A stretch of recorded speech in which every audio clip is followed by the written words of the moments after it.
The story opens with an old legend. Long ago, humans and trolls lived peacefully together. But when Christianity spread in Europe, people started destroying old myths. Norway's King Olaf ordered his army to drag trolls out of their dark caves into sunlight, turning them into stone. Slowly, trolls almost disappeared, and they even became afraid of church bells and holy symbols. This legend was told every night by a father to his little daughter. That girl later became Nora, a scientist who studies troll bones and ancient creatures. 30 years later, a mysterious man enters Nora's mountain cabin. Suddenly, Nora attacks him with punches and even a knife. But then she realizes it's her old partner, Andreas. He came to ask for her help.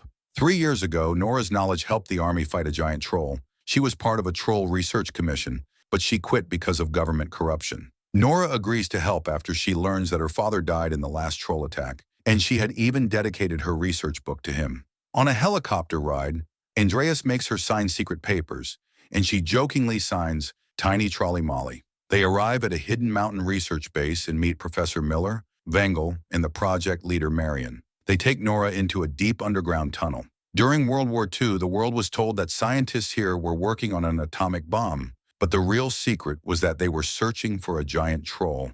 And suddenly, Nora sees it. A massive, mountain-sized troll, surrounded by UV lights that can turn it into stone. Marion explains that the troll has been sleeping for hundreds of years. Its body shows faint life signs, but its DNA is closer to plants than humans. Then Andreas introduces Nora to Sigrid, who was with them in the first movie. Now Sigrid is pregnant with Andreas' child. In the room, thousands of ancient troll documents are stored, including an original law from the year 1030 written by King Olaf. Part of it is missing, but it clearly shows the kingdom's plan to wipe out trolls forever. Everyone fears there might be more hidden trolls, and if they attack, no one can stop them. That's why they desperately need Nora. Confused, Nora says she needs a bathroom break, but she secretly walks back to the room where the giant troll is kept.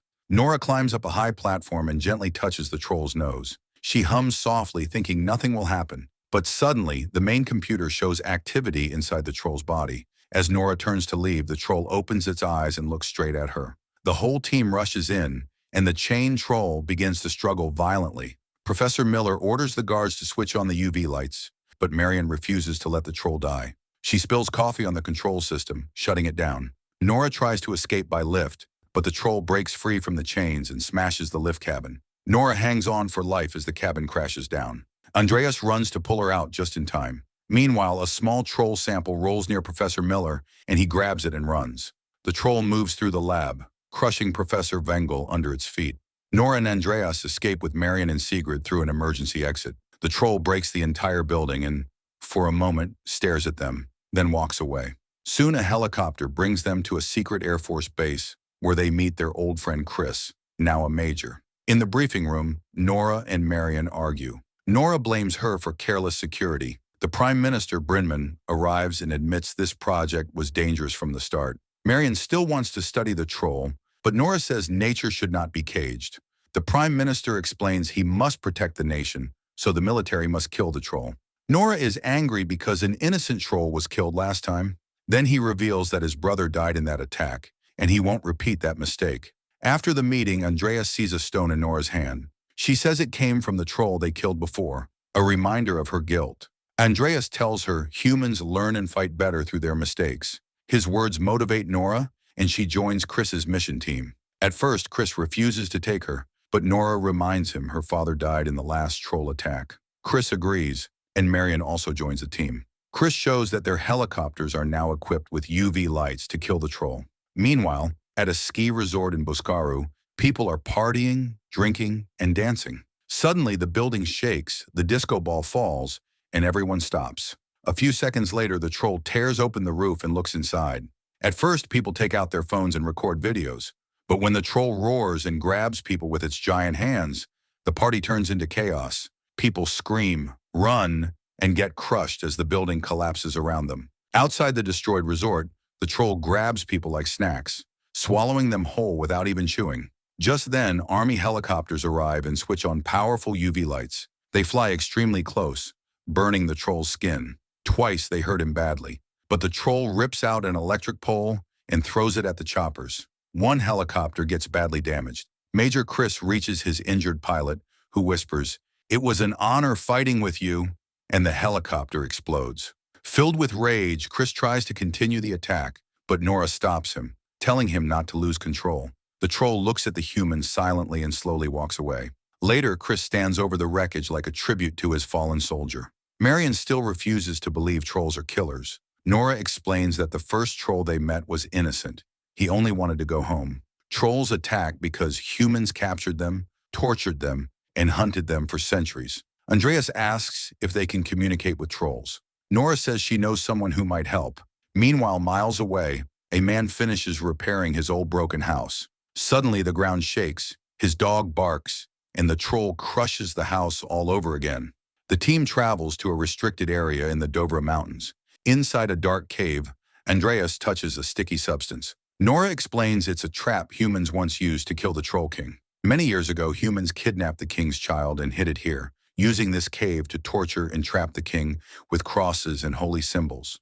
But the king didn't die. He was the same troll they fought 3 years ago, and his child was never found. At the end of the cave, Nora taps the troll stone on the ground and tells everyone to stay calm. Suddenly, a small troll appears. Nora reveals this is the king's child. She has been secretly visiting for 3 years so it would trust her. She shows the troll his father's stone. The little troll smells it as Nora gently touches his nose. When she hums, the troll happily responds with cute growling sounds. Andreas tries too, and the troll accepts him.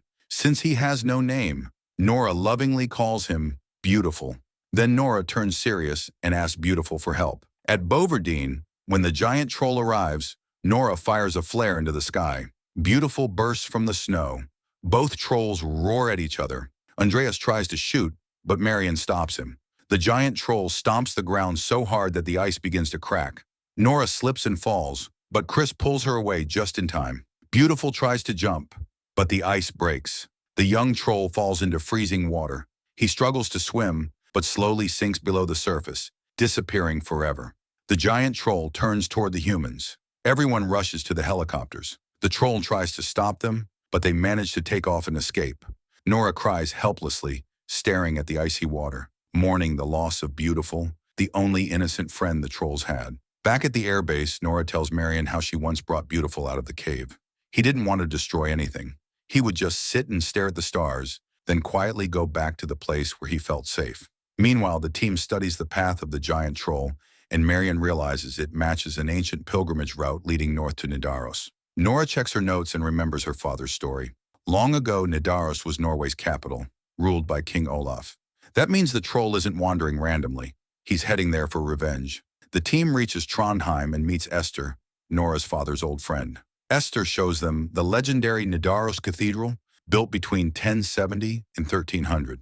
It was once the heart of brutal religious power in Norway. Before entering, Chris leaves his weapons at the door out of respect. Nora says she's searching for Olaf's tomb. Esther wonders why the church would hide the tomb of its most honored king, unless there was a terrible secret between them. Inside a hidden chamber, Marion notices the same symbol from the cave. Everyone searches the walls and finds a painting of King Olaf. When Andreas touches the painting, the stomach part breaks. He remembers Olaf died from wounds in the stomach, thigh, and neck. Esther touches those 3 spots, and loose stones fall, revealing 3 holes. Nora places torches inside and turns them. A mechanical vibration echoes through the wall. When all 3 torches rotate, a hidden door opens. They step inside and find Olaf's coffin in the center of a water-filled room. Esther thinks opening the tomb is disrespectful, but Nora insists it's necessary to save the country. They remove the heavy lid and see Olaf's skeleton holding a silver sword. Since it's pure silver, it never rusted. But silver is terrible for real battle. Then they discover something in his pocket, the missing piece of the troll law. They quickly take photos and send them to Sigrid, who combines it with the half stored in the Institute. The full text reveals the truth. King Olaf did not want trolls banished. The church murdered him to continue the genocide. So the troll isn't after Olaf. He wants revenge on all humanity. Meanwhile, videos of the destroyed resort and the crushed house go viral worldwide. News channels panic, wondering what the troll will do next. At a press conference, Brimman says they are evacuating the pilgrim's route, but reporters ask for a real solution, and he has none. Chris receives orders to return to the base, but he decides to stay and fight with his friends. The team wonders how Olaf killed trolls earlier if his sword was useless. Nora remembers the water surrounding the tomb. She dips a knife in the holy water and strikes the troll stone, and it breaks instantly. This proves the only real weapon against trolls is holy water. Chris and Marion call for volunteers. The people of Norway rise with fierce determination to defend their nation. Esther teaches Andreas how to ring the cathedral bell. Soldiers line up trucks to collect holy water from the pond, preparing their weapons for the final battle. As evening falls, the giant troll enters the city and smashes buildings. When he walks toward a church, Esther and Andreas ring the bells loudly, and the sound slows the troll in pain. Soldiers then start firing holy water bullets. The troll's skin burns, but it's not enough to stop him. Angry, the troll throws a whole tree at the church tower, breaking the bells. Soldiers keep shooting holy water, but he still doesn't die. So Chris detonates an explosive under the ground, burning the troll badly. Yet he still survives. Suddenly, the ground shakes and a loud roar comes from the river. Beautiful, the friendly troll, returns. He jumps into the water and starts an epic fight with the giant troll, Yoon. Yoon throws Beautiful toward the bridge, collapsing it, and Beautiful falls into the river, trapped under Yoon's feet. Nora wants to save him, but doesn't know how.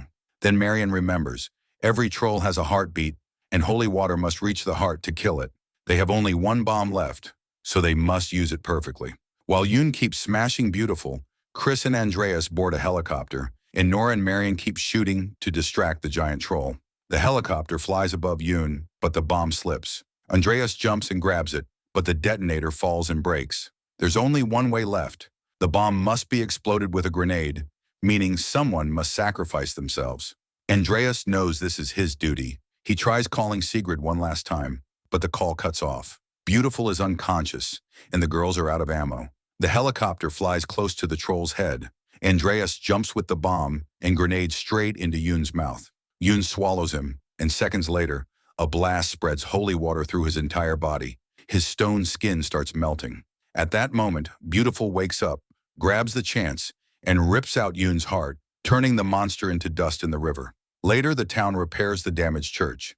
Esther opens a museum showing the real story of King Olaf. Sigrid becomes a mom, Chris turns into a fun uncle, and Beautiful now lives freely in the mountains and sometimes visits Nora's cabin. Meanwhile, Miller studies the stolen troll sample, which has now grown into a tiny living troll. And that's the Troll 2. Thanks for watching. Don't forget to like, share, and subscribe for more movie explanation videos.